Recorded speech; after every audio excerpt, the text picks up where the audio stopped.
السلام علیکم۔ عمران خان کی ایک آنکھ مکمل طور پہ ضائع ہو چکی ہے۔ بڑے قابل اعتماد لوگوں نے یہ بات بتائی ہے۔ آج اڈیالہ کے باہر جو کچھ ہو رہا ہے یہ بہت پہلے ہو جانا چاہیے تھا۔ چلیے شکر ادا کیجئے کہ دیر آید درست آید۔ آج آپ جہاں پہنچ چکے ہیں، قدرت نے آپ کو ایک موقع دیا ہے، اس موقع کو مت گنوانا۔ 26 نمبر چنگی پہ وہاں پہ اپنا ڈیرا ڈالو، وہاں پہ دھرنا کرو، اور اتنا لمبا دھرنا کرو کہ جب تک کہ یہ تمہارے مطالبات منظور نہ کریں۔ جی کیوں؟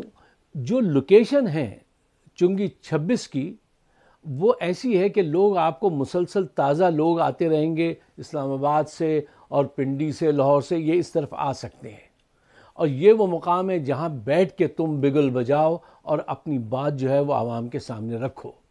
اچھا دیکھیے، آپ نے بہت سارے موقع ضائع کیے، ٹھیک ہے نا۔ جس وقت یہ خبر آئی تھی کہ عمران خان کی ایک آنکھ 80-85% خراب ہو گئی، پوری دنیا آپ کے ساتھ کھڑی ہوئی تھی۔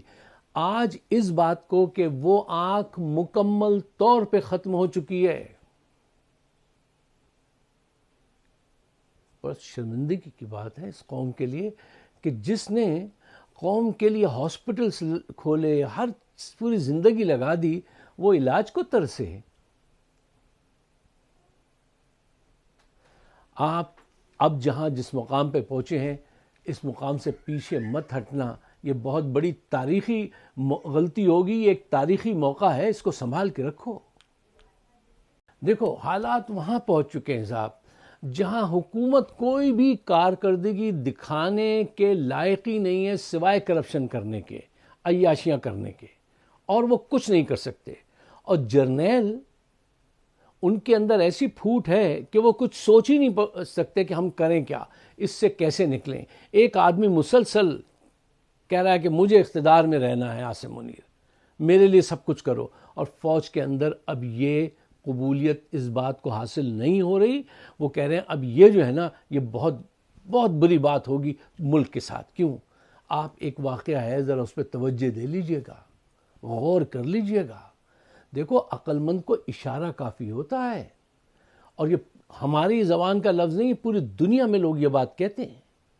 جب سہیل آفریدی کو روکنے کے لیے چنگی 26 پر پولیس پہنچی، تو ذرا یہ دیکھیے کہ دوسرے صوبے کا وزیر اعلیٰ ہے، اس کو روکنے کے لیے پولیس وین، لاٹھی، ڈنڈے اور بختر بند گاڑیاں لے کر آئے ہیں، بختر بند گاڑیاں، جیسے کوئی دشمن آ گیا ہو۔ ان کے ساتھ وہ سلوک کیا جا رہا ہے کہ جیسے کوئی غیر ملکی آ گئے ہیں، بختر بند گاڑیوں سے اس سیاسی اس کا آپ مقابلہ کریں گے۔ اس نے وہاں پہ یہ الفاظ کہے، یہ الفاظ اپنے کان میں، اپنے ذہن میں رکھنا، یہ تمہیں اشارہ دے رہے ہیں کہ تم ابھی سنبھل جاؤ۔ اس نے کہا، پولیس والوں نے جب یہ دھکے دیے اور روکا، اس نے کہا تم کیا میرا حق تسلیم نہیں کرتے کہ میں یہاں پر آؤں، احتجاج کروں؟ میں بھی اس ملک کا باشندہ ہوں، تو میرے لیے یہ بختر بند گاڑیاں لاتے ہو، میرے لیے اتنی بڑی بڑی گنیں اٹھا کر آتے ہو، بختر بند گاڑیاں لاؤ گے تم میرے آنے پر؟ کیا تم پاکستان توڑنا چاہتے ہو؟ یہ بات اس نے دو تین دفعہ دہرائی، کیا تم پاکستان توڑنا چاہتے ہو؟ اب ذہن جو ہے نا، سوچ جو ہے، وہ الٹیمیٹلی اس طرف خود ٹرن ہو رہی ہے، جا رہی ہے کہ اگر تم نے اب انصاف نہیں کیا تو یہ ملک اپنا وجود، اپنا جغرافیہ کھو بیٹھے گا۔ بھائی ایک بات تو سیدھی سی آپ کی سمجھ میں آ سکتی ہے کہ عمران خان کے بغیر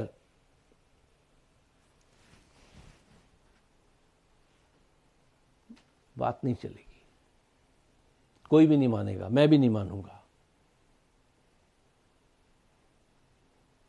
دیکھو اگر پاکستان میں جرنیلوں میں کچھ ایسے لوگ ہیں جو میں جانتا ہوں ہیں، جن کا اچھا سیاسی شعور ہے، اور وہ جانتے ہیں کہ چھوٹی سی بات سے بڑے پکچر کو دیکھا جا سکتا ہے. تو اس گفتگو کو جو سہیل آفریدی اور پولیس والوں کے درمیان میں ہوئی ہے وہ اس کو جانیں اور آگے بڑھیں.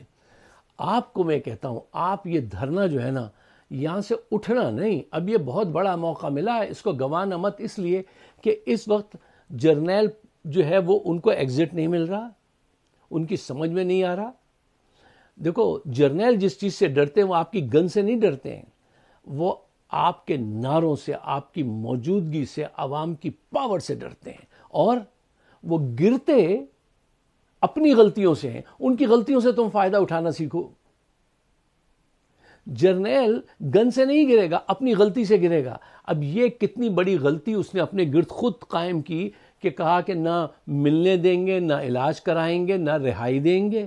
200 مقدمات, یہ سارے تانے بانے اس نے اپنے گرد خود بنے جرنیل نے.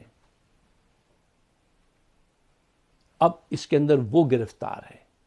گرفتار عمران خان نہیں ہے, وہ تو عظیم قوم کے لیے, قوم کو عظیم بنانے کے لیے ایک عظیم لیڈر اپنی جدوجہد کر رہا ہے.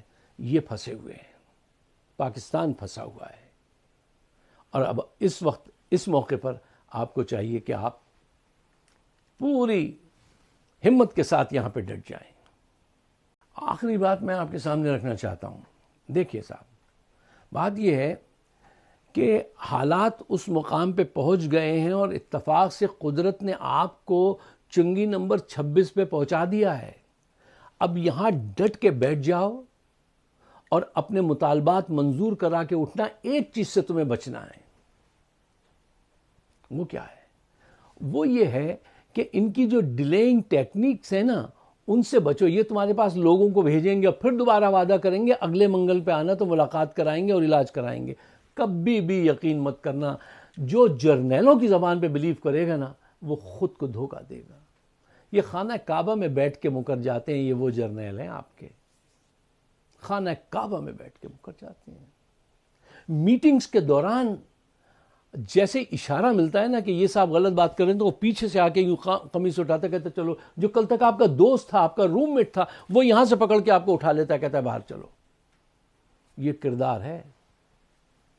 کسی صورت ان کی کسی بات پہ یقین مت کرنا. کیوں اب تک آپ یقین کرتے آئے ہیں, آپ اپنے آپ کو دھوکہ دیتے آئے ہیں. وہ کس نے کہا ہے نا کہ اگر کوئی آپ کو دھوکہ دیتا ہے تو شیم آن ہم, اس نے آپ کے ساتھ دھوکہ کیا. آپ دوبارہ آپ نے دھوکہ کھایا تو شیم آن یو کہ تم نے اس کو موقع دیا کہ وہ تمہیں دھوکہ دے. اتنی مرتبہ یہ سب کچھ ہو چکا ہے, اس مرتبہ مت اٹھنا. یہ موقع قدرت نے اتفاق سے شیپ اپ کر دیا ہے تمہارے لیے. اس موقع کو پہچانو. میں اکثر آپ سے کہتا ہوں پرو ایکٹیو جو ہے نا وہی سیاست جیتتی ہے. اگر آپ ری ایکٹیو رہیں گے اور پرو ایکٹیو نہیں ہوں گے تو آپ کبھی بھی کامیابی حاصل نہیں کریں گے. پرو ایکٹیو کون ہوتا ہے؟ Zulfikar Ali Bhutto was proactive in politics. Imran Khan is a proactive. ٹھیک ہے نا. اور جو پرو ایکٹیو ہوتا ہے وہی کامیاب ہوتا ہے. اور جو بڑھ کے آگے کیا کہتے ہیں جام کو تھام لے وہ جام اسی کا ہوتا ہے. اور جو جی اچھا آپ کرا دیں گے ملاقات, اچھا دیکھیے ہمارے پاس یہ اجازت نامہ ہے عدالت کا, اچھا یہ وہ مارا جاتا ہے. ایسے لوگوں کا کام سیاست میں کوئی جگہ نہیں ہے. کیوں؟ سیاست کے سینے میں دل نہیں ہوتا. وہ تمہیں مسلسل دھوکے دے رہے ہیں. اور ایک دھوکے باز آدمی سے بہت دور رہنا, اس کا نام ہے مولانا فضل الرحمان. اس آدمی سے جتنا ممکن ہو دور رہنا. یہ اب تمہیں پھنسانے کے لیے اس کو بھیجیں گے, اس پہ کبھی بلیو نہیں کرنا. اب آپ اس مقام پہ پہنچ گئے ہو کہ یہاں سے تاریخ ایک نیا موڑ لے سکتی ہے. کچھ موڑ ایسے آتے ہیں نا کہ جو راستے بدل جاتے ہیں. یہ وہ مقام ہے. اب یہ تم پر ہے کہ تم کیا حاصل کرتے ہو اور کیا گنواتے ہو. اگر میری بات آپ کی سمجھ میں آتی ہے تو اس کو دوستوں کے ساتھ شیئر ضرور کیجیے گا. آپ سب کا بہت بہت شکریہ. مجھے اپنے خیالات سے نوازیے گا. خدا حافظ.